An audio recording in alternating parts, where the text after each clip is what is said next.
তৈরি হচ্ছে রং বেরঙের টাইম, সূর্যমুখী, মানিকচাঁদ, গোলাপ, শাপলা সহ নানান ধরনের ফুল। এই আয়োজনে পসরা বসেছে নতুন বছরকে বরণ করার লক্ষ্যে। নওগাঁর আত্রাই উপজেলার জামগ্রামের চিত্র এটি। গ্রামে প্রবেশ করতেই চোখে পড়বে রঙিন কাগজের কারুকাজ।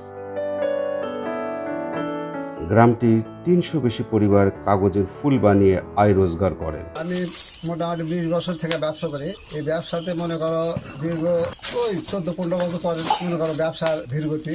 মনে করো 10 টাকা দিয়ে কিনি, সেই জিনিস যা কিনা লাগে হলো 15 টাকা। লাভের অঙ্ক কমে গেছে। আমাকে ফুলের দাম মনে করো 10 টাকায়, 10 টাকার ফুল 15 টাকা হয় না।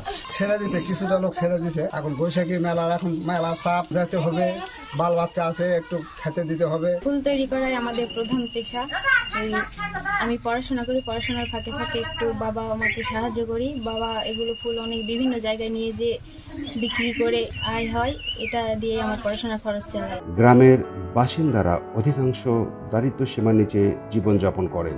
এই অঞ্চলের জমিগুলোতে বছরে একটি ফসল হওয়ার কারণে পরিবার নিয়ে অনেক কষ্টে কাটাতে হয়। তাই দিন দিন লাভ কমে গেলেও এই ফুল তৈরি পেশাটিকে ধরে রেখেছেন তারা। আমরা ওই ব্যবসা করি 25 বছর আগের থেকে, কিন্তু আগে লাভ ভালো হতো। এখন জিনিসের দাম বাড়াতে মানে ফুলের দাম কমে গেছে। মানে আমাকে ওই আগে যে বেচত 10 টাকা, এখন সেই 10 টাকায়। ফুলের দাম কোনো বাড়তি নাই, যেটা 5 টাকা 5 টাকা। এখন লাভের সঙ্গে কমে গেছে থেকে আমার সমস্যা।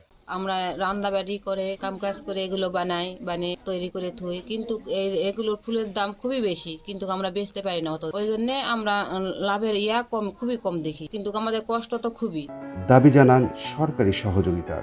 কারিগরদের বিনা সুদে ঋণ সহযোগিতা প্রদান করা হয়, তাহলে শত বছরে এই গ্রামীণ শিল্পটি আরো প্রসারিত হবে বলে মনে করছেন ফুল তৈরির কারিগররা।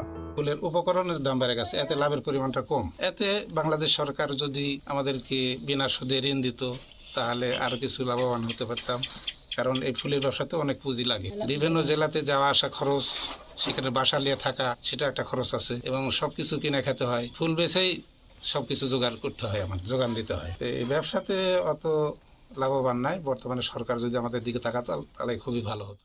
জেলা প্রশাসক আশ্বাস দেন, স্থানীয় প্রশাসনের মাধ্যমে এই কারিগরদের সরকারের পক্ষ থেকে আর্থিক সহযোগিতা প্রদান করার পদক্ষেপ গ্রহণের। তাদের যেহেতু আমরা জানলাম যে তাদের বিভিন্ন ধরনের অর্থনৈতিক দুর্দশা যাচ্ছে, আমাদের খুব শিগগিরই আমরা সেখানে স্থানীয় প্রশাসনের মাধ্যমে তাদের কমিটি তৈরি করে তাদেরকে আমাদের ক্ষুদ্র ঋণ প্রদানকারী সংস্থাগুলোর সাথে আমরা তাদেরকে সংযোগ স্থাপন করে দেবো, যাতে তারা তাদের এই ক্ষুদ্র ঋণটাকে বোঝা না হয়, তারা খুব সুন্দরভাবে সেটাকে ইউটিলাইজ করতে পারে এবং তাদের যে লব্ধ প্রফিট, যেটা সেই প্রফিট দিয়ে যেন তারা পরবর্তীতে আবার নতুন করে রিইনভেস্ট করতে পারে। আমরা সেই জন্য তাদেরকে নিয়ে স্থানীয় প্রশাসনের মাধ্যমে তাদেরকে একটা ঋণদান চ্যানেলের মধ্যে অন্তর্ভুক্ত করতে চাই।